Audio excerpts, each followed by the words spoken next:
I am so excited to have Dr. Benjamin Wu here with me today. Benjamin, welcome.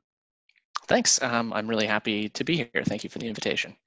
Benjamin, you are associate professor at Carleton in communications and media, and also you did a BAH at Queen's in sociology and film, and then went on to Simon Fraser to do your PhD, and then a postdoc at University of Calgary. What a journey! This is just the journey that I can see on kind of a CV, but maybe you can share with us all of the kind of nooks and crannies and how you got to this place of researching, writing, and teaching comics and popular culture.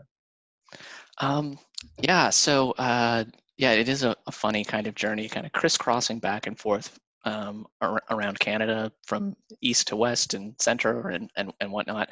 I think though my journey towards comic studies and comics research started in probably a not um, ridiculous or unheard of or unusual space, which was coming across a copy of Understanding Comics at a public library when I was kind of early in high school. I was already a comic book reader and comic book fan at that point, but it was that first kind of toe dipping into the idea that there was a vocabulary for talking about these things that I enjoyed on a personal level in an intellectual way that kind of gave me an idea that this was something that I could pursue. So yeah, I went to university at Queen's, which is in Kingston, Ontario. And I guess probably my trajectory into comic studies was really set by the fact that unlike a lot of our colleagues, I didn't go into English literature with my interest in comics. As you say, I went into film studies and I went into sociology for my bachelor's degree. And that really introduced me to a particular way of thinking about culture as much more than what's on the page or on the screen, but as part of people's lived experience, and that lived experience is shaped by uh, industrial and social and political economic forces that are maybe not apparent to us in the moment when we're doing it. So from there, I went on to continue my studies in communication at Simon Fraser University in Vancouver, British Columbia. And that was where I first wrote a master's thesis that I was really unsatisfied with. I think that was my attempt at doing a kind of thematic narrative analysis, and I just ultimately wasn't really happy with where that left me intellectually.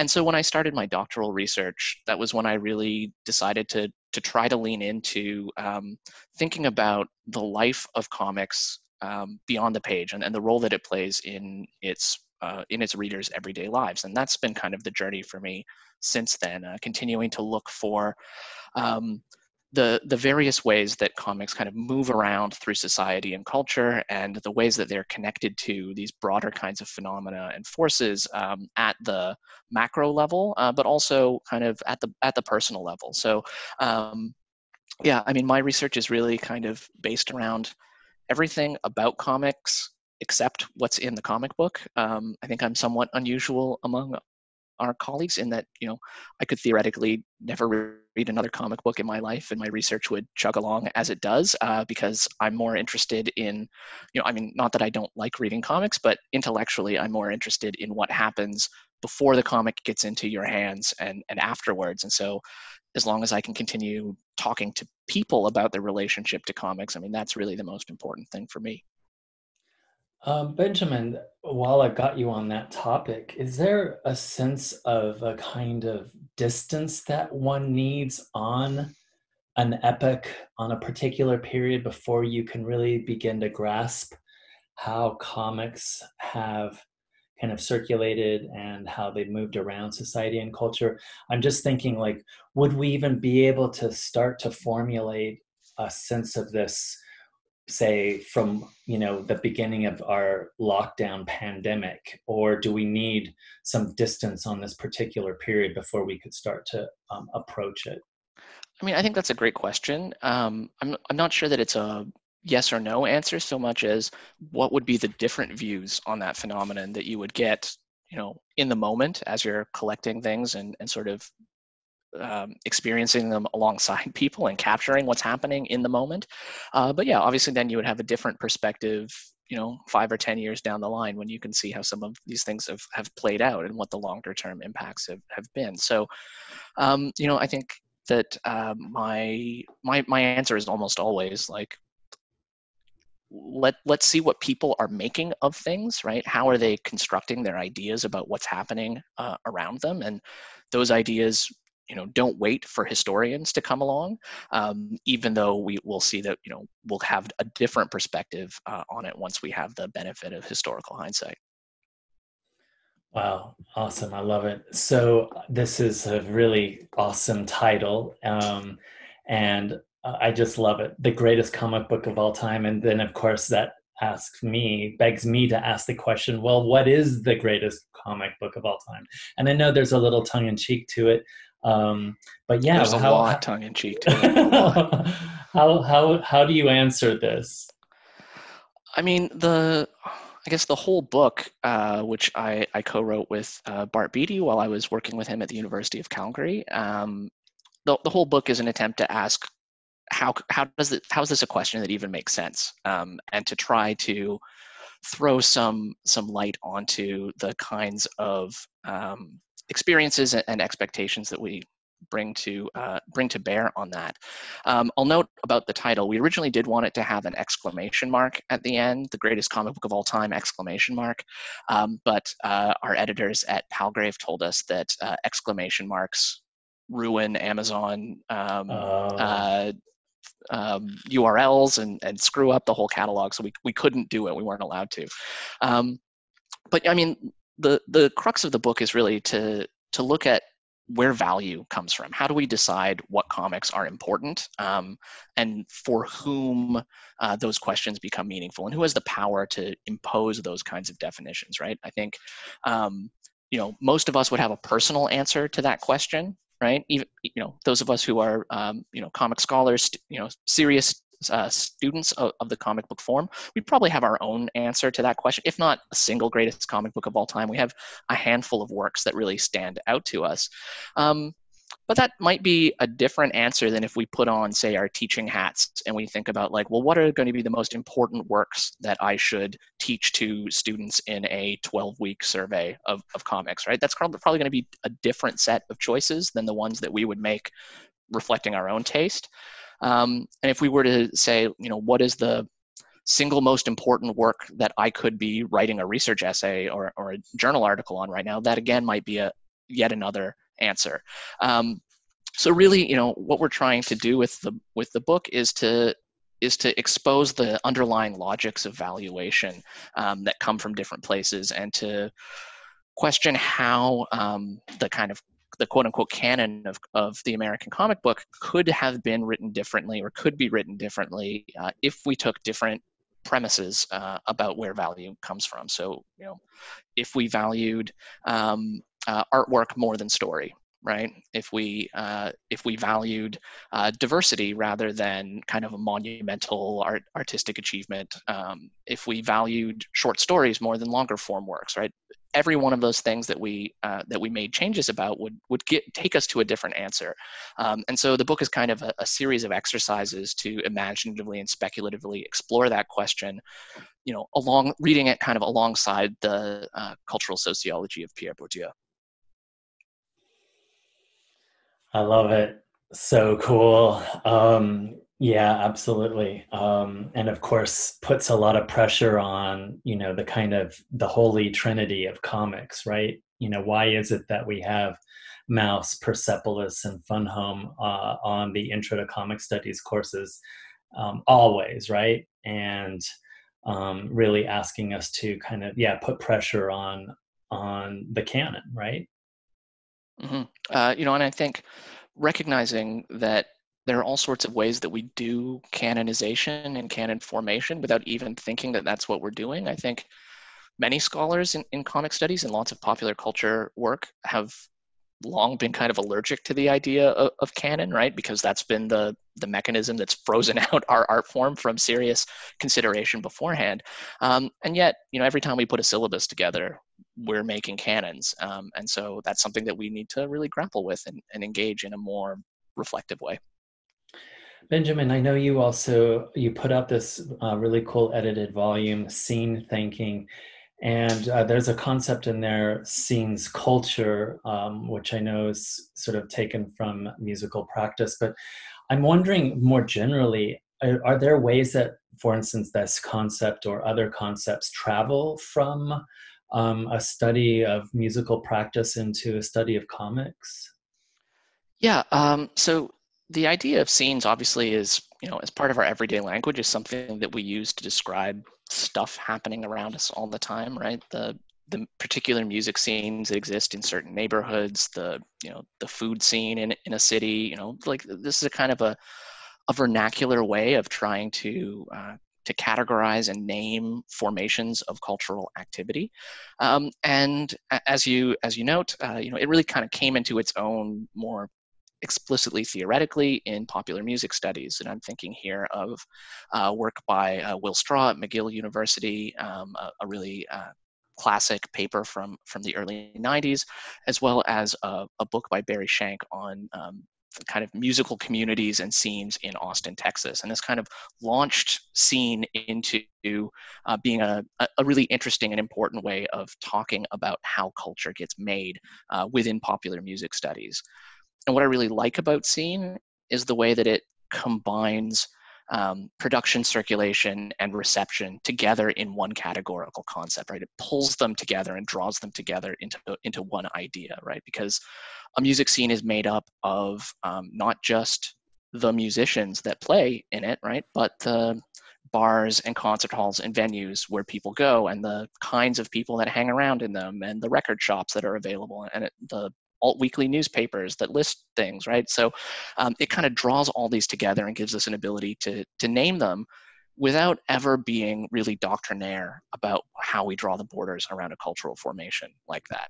And in some of Will's later work, he started moving this concept into other forms of cultural production. And so with the volume, which was originally a special issue of Cultural Studies, we were trying to continue developing this as a methodological and theoretical concept for, again, kind of giving us a way of putting our finger on an analyzable unit of culture that we could then sort of take apart and analyze. And depending on exactly the way that you load certain connotations into that metaphor of the scene, it can draw certain things together: performance and spectacle, fluidity, ephemerality. Like there's lots of things that are packed into that. But we found it as kind of a useful way of thinking about what is the stuff that we're looking at when we seek to look at culture, which so often kind of can expand into generalities and abstraction to the point of not really being a very useful analytical concept. So that's where the idea came from. And obviously, like, comics has scenes as well, right? And we can think about whether those scenes are based around kind of genres, kind of a small press scene, right? And thinking about alternative comics production as a genre-bound scene where certain artists and publishers are known to one another, and they, circulate at certain zine fairs and expos and whatnot.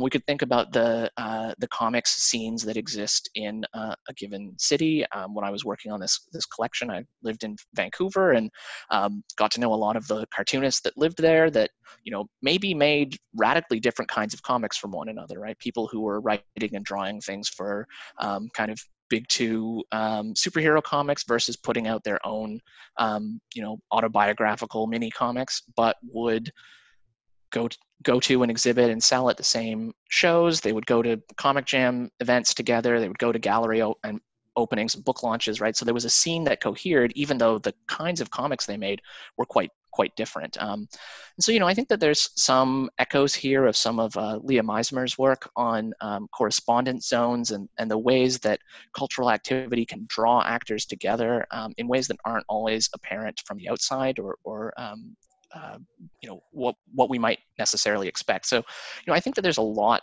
that we could do with this, assuming that we were wanting to kind of pull back the curtain on comics, and ask, like, well, how do they travel? Where do we find them,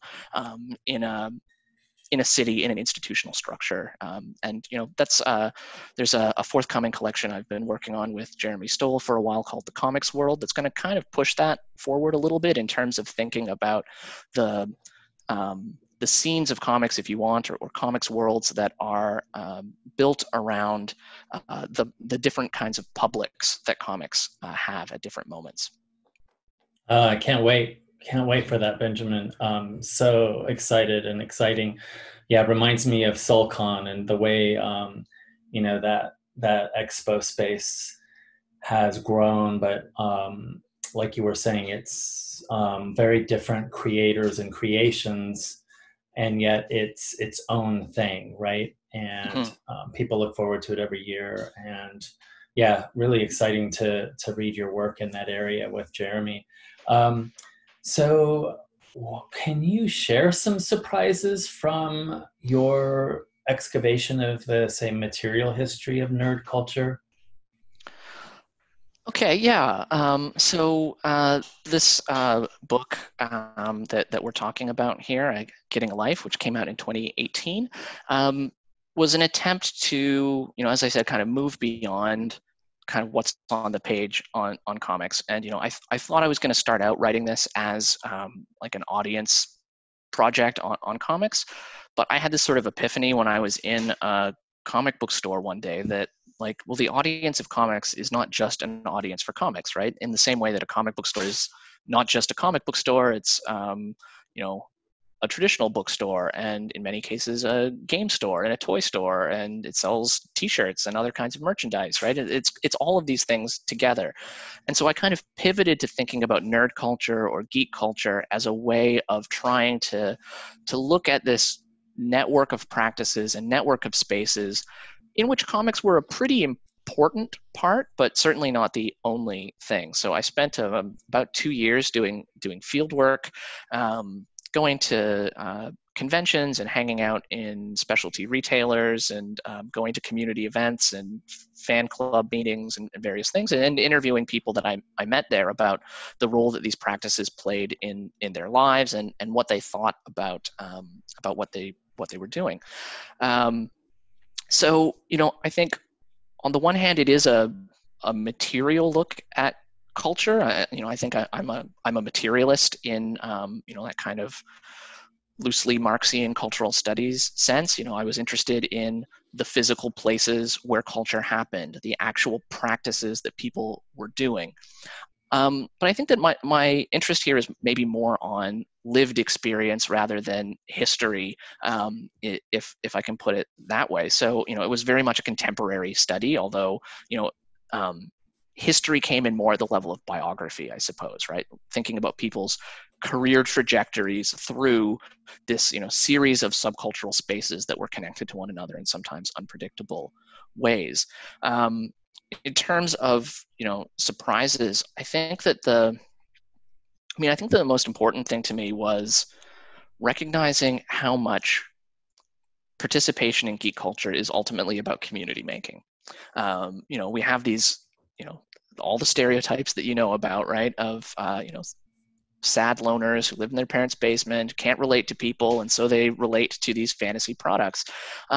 But everywhere I turned in while doing this study, these these cultural forms and the things that people did with them were the means that they used to create community spaces in which they could reflect about what was important to them, in which they could build relationships with other people. They had lasting friendships, marriages, all, the whole gamut of human relations take place inside these cultures. And so I think it was kind of pulling back the curtain on what is stereotypically the most isolating, the most individualizing, the most alienating forms of popular culture, and saying, well, look, media is a way that people connect with one another, and it's a way that they make community. And if that's true in geek culture, which is so closely associated with these forms of like hyper individualization, well, isn't that probably true of all media, right? And all cultural forms. And so trying to speak back against, a very long historical trope of the idea that new media isolate us from one another. In fact, I think it's the opposite. I think they draw us together. Really exciting, really insightful, and super appreciated. Benjamin, thank you. You've worked on, of course, continue to work on growing your or enriching our understanding by growing and deepening your research in the area of readers, audiences, and fans. And I'm teaching your chapter right now from Comic Studies, a guidebook. But yeah, can you share a little bit of that side of things? Yeah, so I mean, when I say I'm interested in the things that happen around comics, obviously audiences, readers, fan communities is one of the key places where that happens. And so, I've been, I think, mostly I've been interested in my own work in the communities of readership as one of the places where our knowledge about comics comes from, right? That many of the things that we know about how we, quote unquote, ought to read a comic book, what kinds of knowledge we need to bring to bear, what counts as a good comic and a bad comic. I mean, my view is that these ideas come from our participation in fan communities and the interpretive communities that are built up around comics, whether that's kind of old school traditional fandom, in zines and appas and cons, whether that's kind of newer practices of kind of eavesdropping in on the discourse on social media, whether that's just talking about the comics that you read with your best friend when you're a teenager or whatever, right? That learning how to read a comic is not just a matter of literacy, or maybe it's better to say that the literacy that we bring to comics is always a literacy that is informed by what we've been told by other people about, what are the good comics? What do they look like? How are they put together, right? And so in that way, I guess I would connect a line between my work on readers and audiences with the work that I did with Bart on questions of value. I think those are really tightly connected. So this is an area that I'm continuing to work in off and on, and I really kind of see myself as kind of situated in a Venn diagram between comic studies and fan studies in that respect. So kind of speaking to both of those scholarly subfields and audiences. In really exciting, and it got me thinking, do we have an analog at any point in the history of literature where sort of knowledge making happened in the kind of space outside of the literature? I was thinking, gosh, maybe sort of the serialized narrative of the 19th century had something like that, but I'm just speculating and guessing right now. I mean, I think we could also, as many folks in fan studies have pointed out, right? Like most academics are a kind of fan too, and I wonder if we can't think of, literary studies scholars, people writing in small journals, as the fandom for capital L literature that then promulgated ideas about how you're supposed to read this stuff, which may not actually reflect, most readers' reading practices. Yeah, really good point. So we're kind of moving on, and this, of course, is inspired by the chapter that you wrote for the Oxford Handbook of Comic Book Studies. But what is the concept of occupational imaginary of comics work? And then, finally, the question that you pose in the chapter that you wrote: what kind of studies is comic studies? Okay, I'm going to take a run at both of those questions and see if at some point they cross over or connect with one another. So the idea of an occupational imaginary was something that I first formulated when writing a chapter for Cultures of Comics Work, a collection that Casey Brienza and Patty Johnston edited a few years back. And at the time, I'd been doing some empirical work on labor in the comic book industry. While I was at Calgary, my personal main project was doing a survey of creative professionals in English language comics production. And I was gathering kind of demographic data and trying to get a picture of working conditions and various things. But I was thinking about the ways that picture that was evolving, the reality of what it means to be a working cartoonist, is so divorced from, I think, how most of us who are not working cartoonists imagine that, and the realities of it. So the occupational imaginary was, a kind of adaptation of some of these ideas, like a social imaginary, right? A way of talking about the kind of set of beliefs and ideologies that attend to a certain idea. And so I was trying to think a bit about the ways that the picture that those of us who don't work in the comics industry have of what it's like to be a comics artist, where those ideas come from, and how they're shaped. So an obvious example, of course, is the weird promotional discourse of mid 20th century Marvel comics, right? The whole idea of like the Marvel bullpen, where like everybody's a pal and they get along and they have fun nicknames for each other, and they're they play jokes on one another in the bullpen, and all of these things. And like, yeah, that's what it's like to make comics. That's where comics come from. And of course that has a tenuous relationship with the reality of Marvel Comics production processes and labor process, right?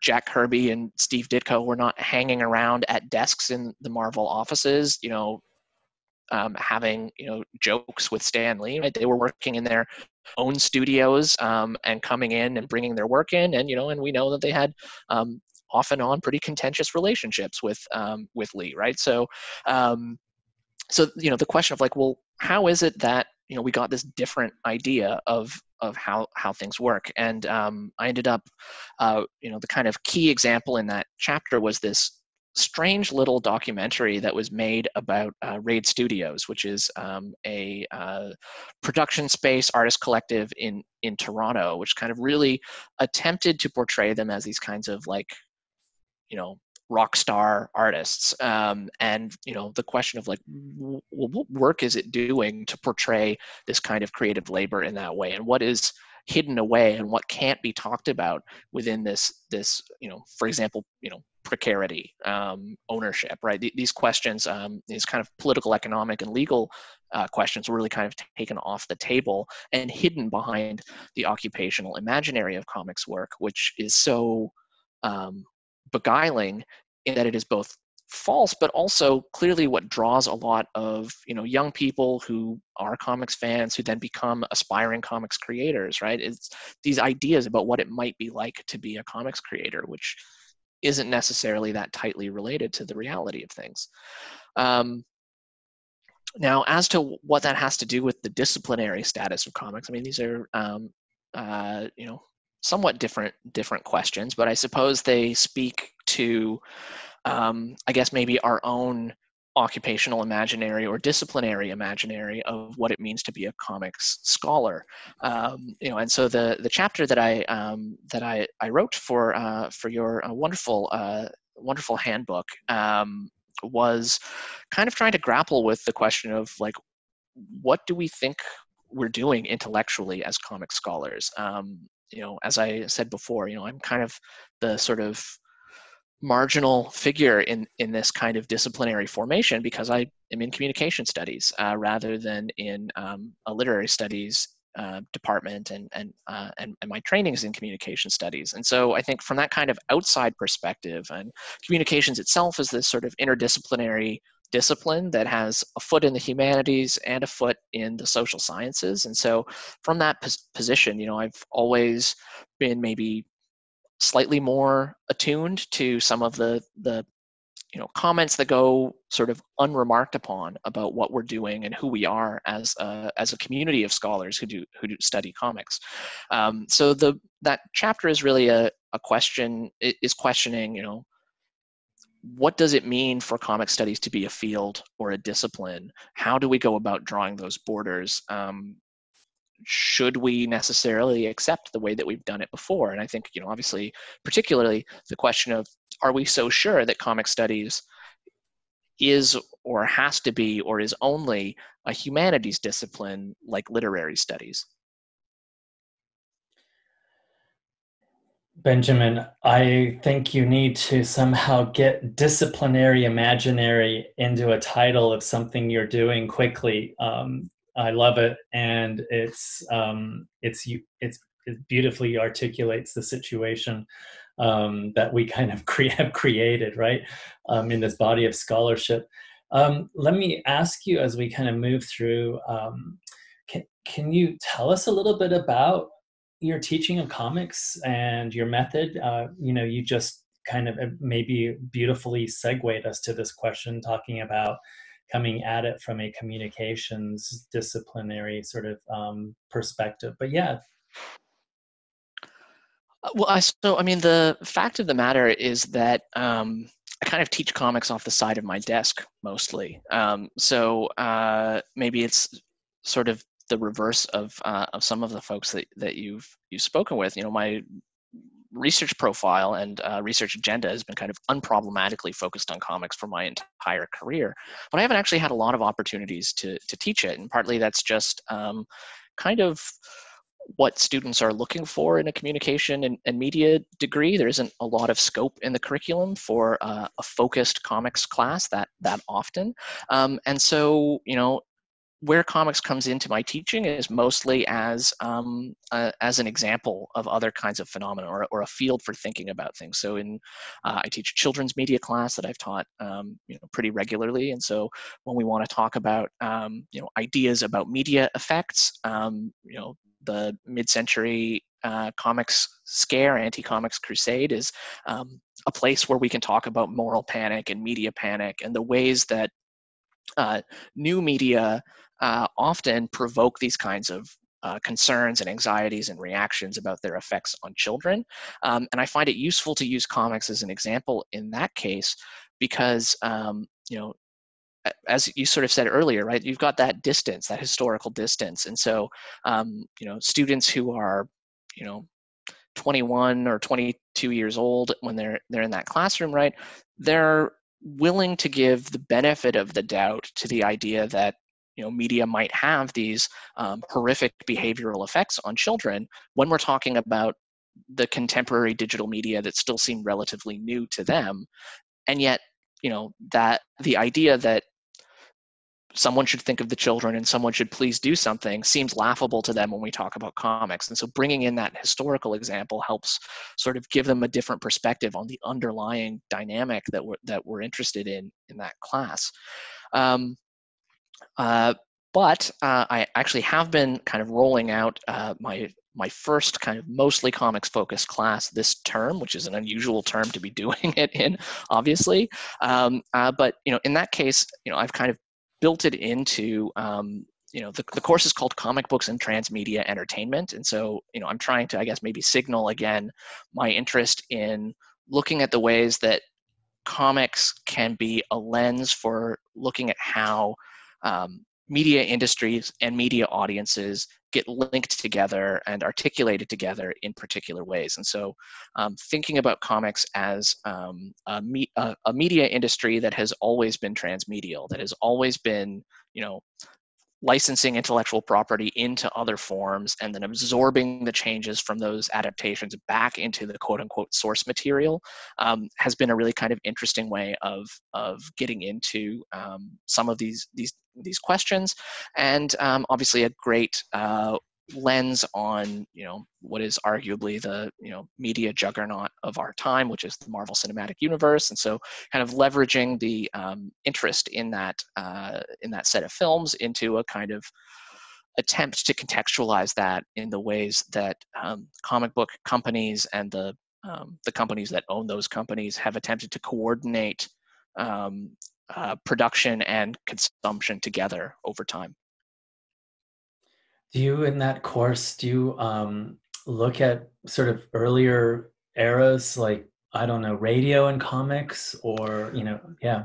Yeah, well, I was just recording a lecture earlier this afternoon, as it turns out, for that class, looking at a really great recent article by Matthew Freeman, which was looking at the way that National DC, rolled Superman out from the comic book to comic strips to radio to theatrical adaptations, the live serials as well as the Fleischer Brothers shorts, and then television. And so it sort of closes with the 50s Adventures of Superman series. And so kind of using these earlier examples, as you say, to show how long before the idea of transmedia storytelling was even a twinkle in Henry Jenkins's eye, right?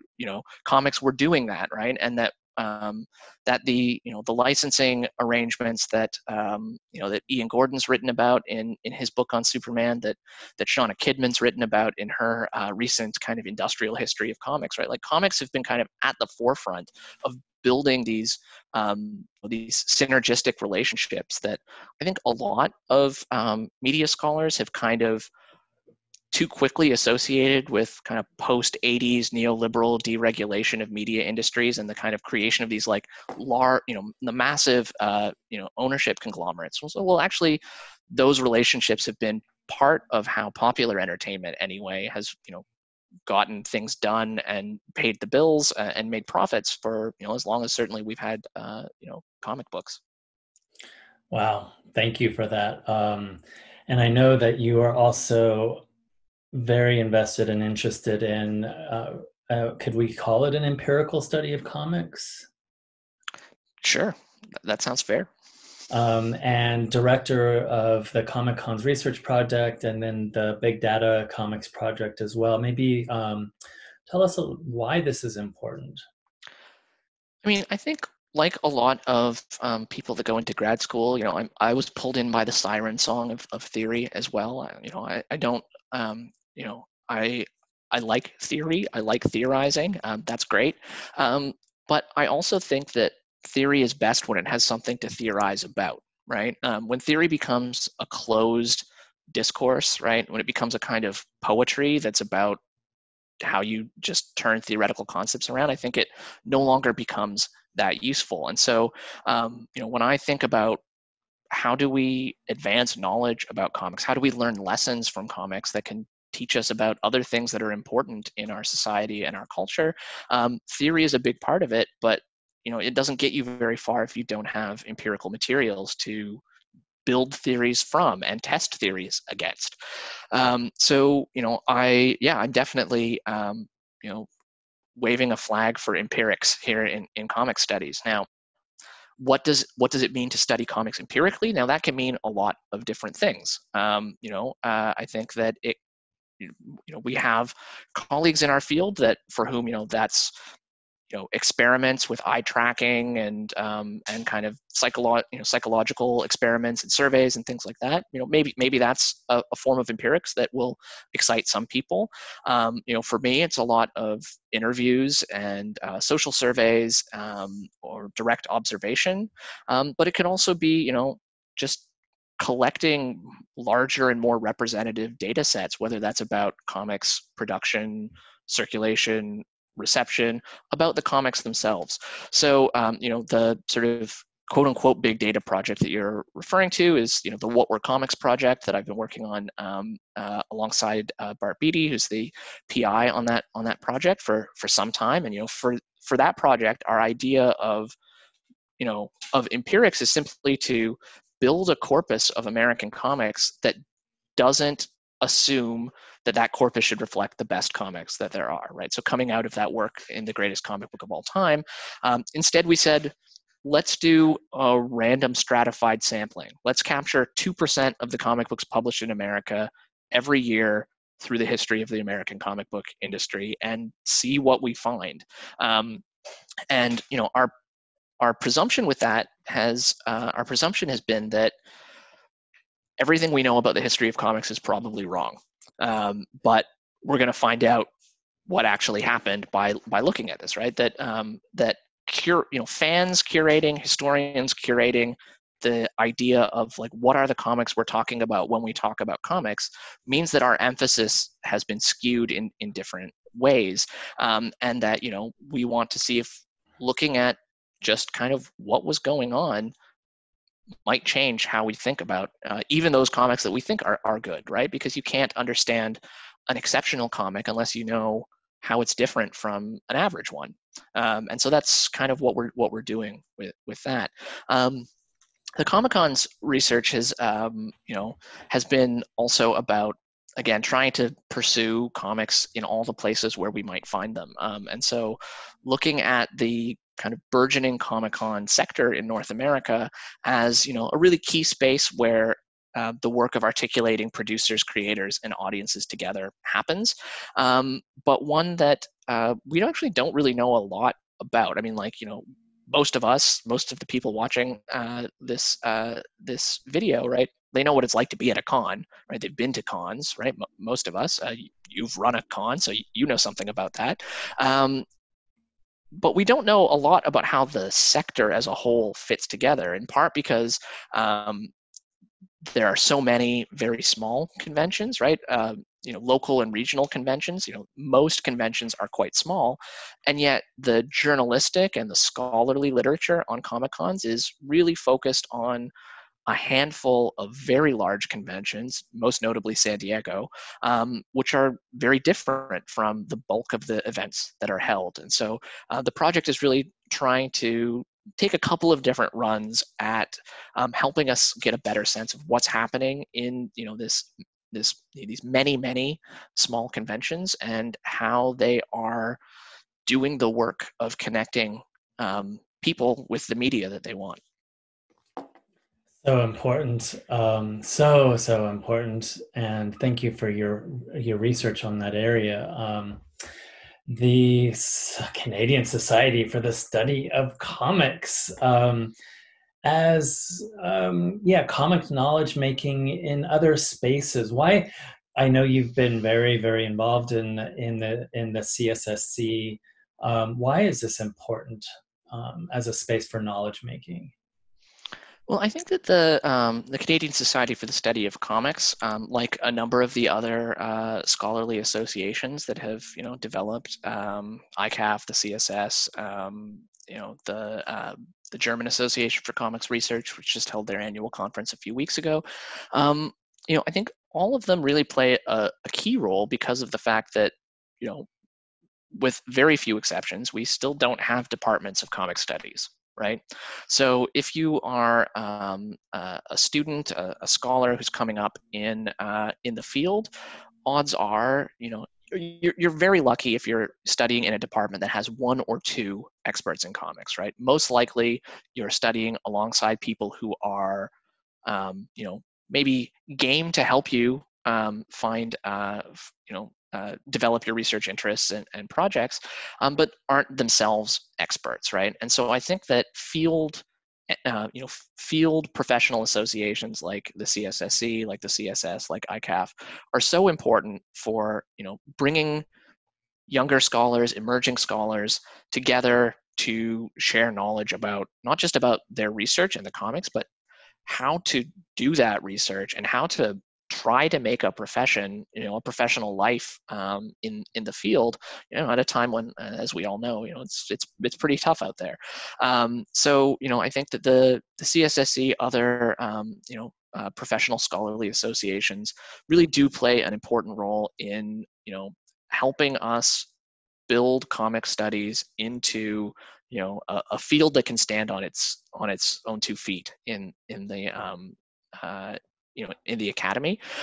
In particular, the CSSE, I think, during my term as president, we made the decision to join the Federation for the Humanities and Social Sciences, which is a Canadian umbrella organization of scholarly associations that holds this giant event called the Congress for the Humanities, the Congress of the Humanities and Social Sciences, a sort of like mega Voltron conference of all of these different associations. And for us, prior to that, we'd held our annual conference of the CSSC alongside TCAF, which was the Toronto Comic Arts Festival, which was a great space for us in so many ways. That partnership was really valuable to our organization. It allowed us to connect with librarians and school teachers in a way that is quite unusual. We were able to kind of interact with creators to a certain extent, but we also came to realize that if we want to be a professional scholarly association, we need to be where other academics are. And so we made the decision to move our conference to the Congress, so that not only so that people who attend our conference have the ability to access the other programming that happens as part of their other associations, the larger Congress programming and so on, but also so that the other scholarly associations could see that comic studies was a thing, right? That we were a society that had a not inconsiderable number of attendees at our conference, that we were doing exciting things, and so we're Congress didn't happen this year. Our conference didn't happen this year because of the pandemic, but we are hopeful that we're going to continue being able to use that space as a way of building interdisciplinary bridges between comic studies and other associations that are at Congress. Yeah, I'm surprised that we don't have something like that in the US, or at least that I know of. And maybe it's just because the US is so kind of nomadic and individualistic driven, but that it was a remarkable time for me to be in that Congress space, and all of the young people walking around talking, sharing ideas, and all this kind of cross pollinating and cross sort of fertilization of ideas was just mind blowing. I loved it. Yeah, I mean the Congress is Mhm. great. Yeah, awesome. So awesome. So as we kind of start to wind this one down, where is the vitality in comics, and where would you sort of see the comic studies vitality, or vitality in comic studies today? And I know especially the latter question for you, there's a lot already that you've been kind of putting pressure even in the sort of idea of comic studies, but yeah. I mean, I think that that first question is obviously a very subjective and personal one, right? So as you say, like anyone that you ask is probably going to have a different answer about that in terms of what are the comics that most excite them personally. Um, what is happening with comic studies, I think, for me, I think the really interesting and challenging thing in our field right now is the sort of process of generational turnover that I think that we're in currently. There is a cohort of relatively established comic scholars who, came up in the field when certain problems were in front of them, right? The problems of disciplinary legitimacy, for instance, right, of making comics legible and acceptable in the academy, who had problems of, like thinking about and who thought about their relationship with fan cultures and everyday reading in a particular way because of that, who brought in, key questions about kind of medium specificity and, building up the history of comics when, so much of it had been either lost or dispersed into this like rich but hard to find and locate gray literature of fan publications. Right now, I think we have and then we have this sort of emergent group of scholars that are coming up, and things look very, very different for them, right? Where the question of comics legitimacy is no longer a difficult thing to grapple with, but the question of the sustainability of the academy and professional life is much more dire, and who are speaking back to the silences in those older fan histories, right? And the questions of well, who got written out of histories when they were written by um, old-timey guys thinking about their childhoods in the 50s and 60s, right? So that I think that the challenge for comic studies today is thinking across that generational divide, and making that transition in a way that I think holds on to what, the really path-breaking work that was done in those, by that older cohort of scholars, but carries it forward into, into a way that can be relevant and speak to, the publics of comics today, who are asking questions about representation, who are asking questions about how do I make a living as a cartoonist, who are asking questions about, the toxicity of certain elements of fan culture, right? And so grappling with those problems that are raised by, the really exciting younger scholars today, and the ones who I haven't met yet, because, they're yet to, they're still coming up in the field, but that, I think doesn't throw away, the rich work that has been done before. And so I think, for me, I think that's the challenge, but also the exciting thing in front of our field right now. Yeah, it is. It's so exciting. And I love the way you articulate this kind of respectful interlink, and yet um, kind of also respectfully critical interlinking with older generation scholars. And Yeah. I think there is also a group of us who are kind of weirdly caught in between these. I find myself increasingly, one of the older scholars in the field, and that's a bit odd. So, I think that that this is kind of an ongoing thing we'll have to be thinking about. Love it. So awesome, Benjamin. I want to thank you for sharing your wisdom, your experience, your scholarly insight, and yeah, everything about comics that make it matter to us today. Thank you, Benjamin. Thank you.